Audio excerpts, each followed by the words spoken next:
Hai, Assalamualaikum warahmatullahi wabarakatuh. Hari ini kita ikuti kegiatan Mama seperti biasa ya. Ini merupakan kompilasi video yang merangkum kegiatan Mama sehari-hari dari pagi sampai siang sampai sore. Seperti biasa, Mama ini setelah duduk sekitar 1 jam ya, 30 menit atau sampai 1 jam, tergantung dari fit atau tidaknya Mama hari itu atau saat itu.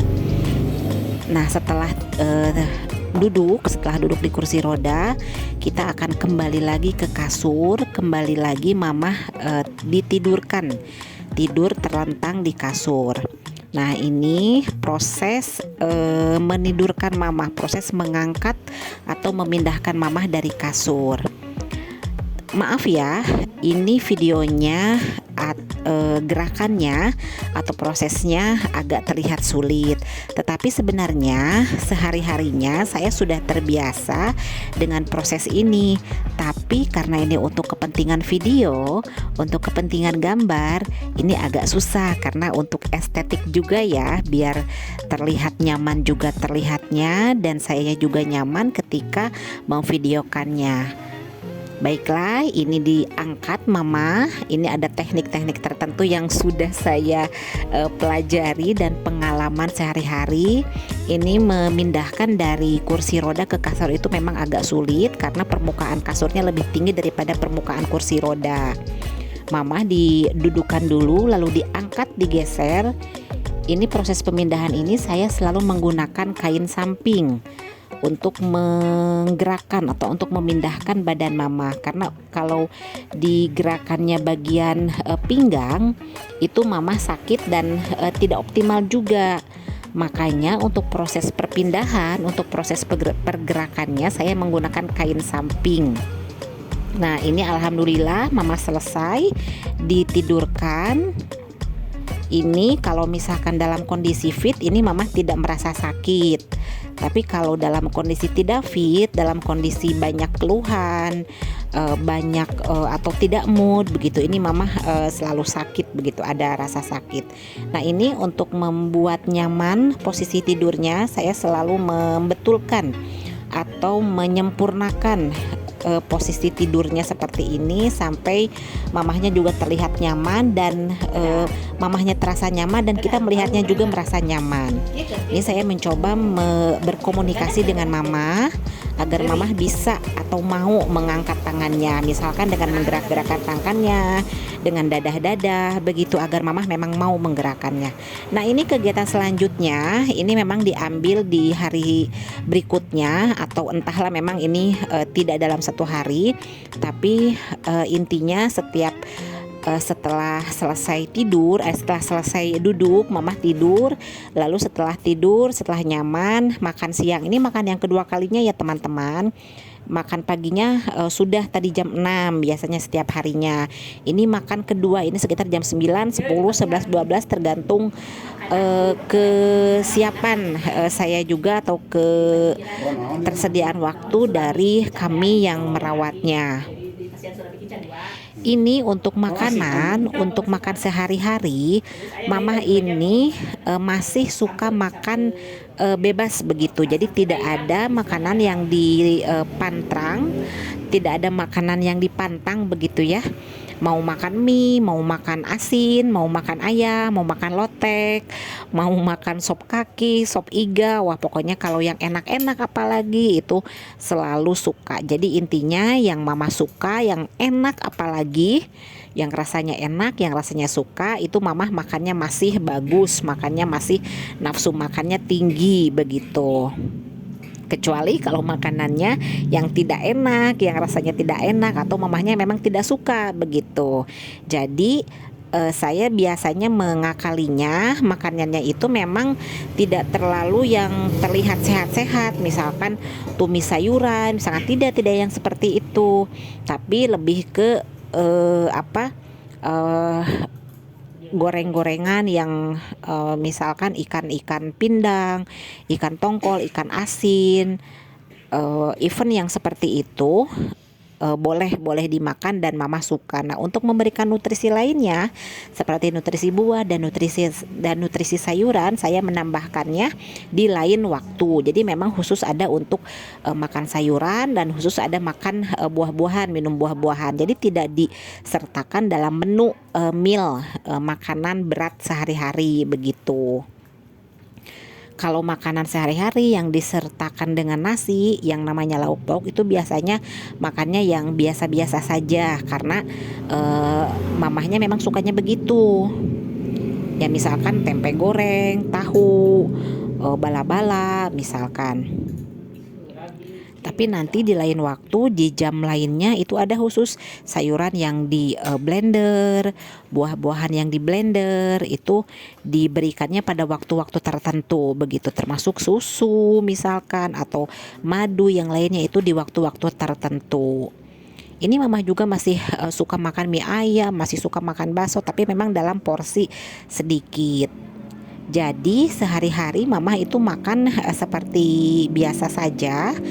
Mungkin yang tidak dimakan sekarang adalah cabe ya, sambal begitu ya. Karena memang kalau sambal kan harus dengan teman-temannya yang lain, dengan lalap, dengan yang lainnya, dan juga mencegah pencernaan juga. Jadi tidak makan sambal begitu ya, tidak makan pete, tidak makan jengkol juga. Tapi untuk misalkan pindang ikan mas, pindang tongkol, tim tongkol yang di kukus, yang disepan dengan bawang-bawangan, dengan cengek, dengan cabe, dengan jahe dan lainnya, itu dikukus, ditim begitu, dimasak sampai empuk. Itu biasanya mama suka makan makanan yang seperti itu. Atau sate-satean misalkan, daging-dagingan itu mamah juga masih suka makan karena memang agar nafsu makannya juga tetap ada, dan ya mamahnya juga happy makan makanan yang seperti itu. Karena kalau makan makanan yang tumis-tumisan, yang sayuran yang terlihatnya seperti ya memang sehat begitu ya, sayur-sayuran hijau, sayur-sayuran merah berwarna begitu, cerah-cerah begitu, itu biasanya mamah kurang suka begitu. Nah teman-teman, setelah makan siang biasanya mamah ini ada waktu sholat duhur dan sholat asar ini bukan disatukan, waktu untuk wudhunya itu disatukan nanti sekitar jam 2 atau jam 14.00. Pada jam 14.00 mamah akan berwudu dibantu oleh saya atau juga anggota keluarga yang lain. Setelah itu sholat duhur dan kemudian menunggu waktu azan asar. Nah jadi wudunya sekaligus begitu, bersih-bersihnya sekaligus, dielap semuanya sekaligus. Kalau untuk mandi biasanya tergantung dengan keluangan waktu. Kadang-kadang subuh hari, kadang-kadang siang di jam 14 itu, tergantung keluangan waktu dari kami begitu. Tapi yang penting dalam sehari atau 2 hari, maksimal 2 hari itu semua badan itu dikenakan sabun. Dan rambut juga di shampoo itu maksimal 2 hari sekali itu. Maksimal kalau shampoo itu maksimal 3 hari sekali. Kalau sabun itu disabun semua itu maksimal 2 hari sekali. Tapi waktunya itu bisa saja subuh, bisa saja duhur di jam 14, atau bisa juga maghrib di waktu maghrib. Jadi teman-teman, ini untuk berstrategi siasat untuk mengefektifkan waktu. Jadi mamah ini wudhu di 3 kali waktu, yaitu subuh untuk sholat subuh, siang untuk sholat duhur dan sholat asar, dan maghrib ini di waktu maghrib ini untuk sholat maghrib dan sholat isya. Jadi di waktu duhur kadang-kadang abdasnya itu atau wudunya itu jam 14 atau jam 12 di waktu duhur awal. Jadi sholat asarnya dijama kalau saya ada keperluan. Tapi kalau tidak ada keperluan, wudunya itu jam 14.00. Begitu. Teman-teman, ada yang sama dengan pola perawatan anggota keluarganya yang sakit seperti ini, silahkan berbagi pengalaman bagaimana mengefektifkan waktu atau bagaimana mengatur waktu bagi anggota keluarga atau pasien keluarga yang sakit atau berbaring saja di tempat tidur ini. Nah, ini juga video selanjutnya atau aktivitas selanjutnya. Ini mama juga ketika sedang duduk di kursi roda, berarti ini sebelum prosesnya itu, yaitu sebelum tidur lagi ke tempat tidur. Ini mama juga suka berjemur atau moyan ya teman-teman, moyan guys, dalam bahasa Sunda itu moyan atau berjemur ini di luar.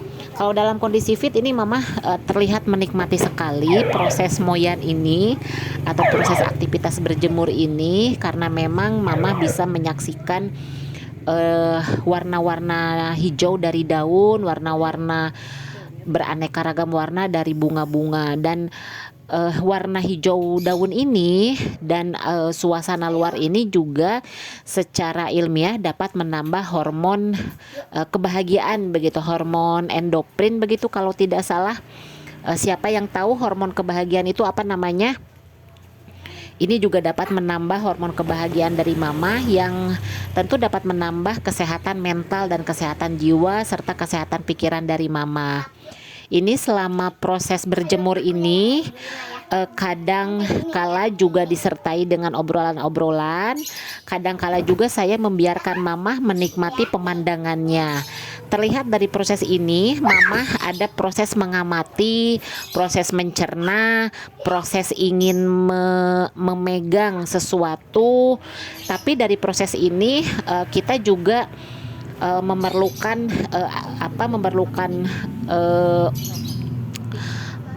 analisis begitu ya. Jadi dalam proses ini kita harus mengamati bagaimana aktivitas mama saat itu. Nah, ini seperti yang tadi saya sampaikan, ini mama diminta untuk memegang tanaman, untuk memegang bunga, merasakan teksturnya, dan juga ada keinginan untuk memegang bunga-bunga seperti ini. Nah, teman-teman, ketika diambil gambarnya atau di video, mama juga ada ketertarikan ketika diminta untuk melakukan gerakan-gerakan tertentu. Misalkan mama diminta senyum, mama diminta melambaikan tangannya. Ini juga ada respon dari mama, daripada tidur terus di atas kasur yang memang minim aktivitas. Ini lebih baik beraktivitas seperti ini. Mama juga sering berpindah tempat ketika berjemur untuk melihat sudut pandang yang berbeda, untuk melihat pemandangan yang berbeda dari sisi A, sisi B, sisi C, karena mama juga mengenal begitu ya halaman-halaman di rumah, bagaimana posisi tanaman, posisi kebun, dan yang lainnya. Nah, teman-teman, ini selesai sudah mama berjemur. Kita kembali lagi ke dalam dengan mendorong kursi rodanya. Mama biasanya setelah berjemur ini, ketika ditidurkan, ketika waktunya tidur siang ini tibra begitu ya teman-teman, tibra guys begitu ya. Nah, ini proses ya nyenyak gitu, maksudnya tidurnya nyenyak. Nah, ini proses mama kembali lagi ke dalam ruangan, diam sebentar di sini sambil makan minum lagi, dan tidak berapa lama kemudian masuk ke kamar tidur dan tidur atau berbaring kembali. Nah, segitu saja dulu teman-teman aktivitas mama hari ini. Semoga bermanfaat, semoga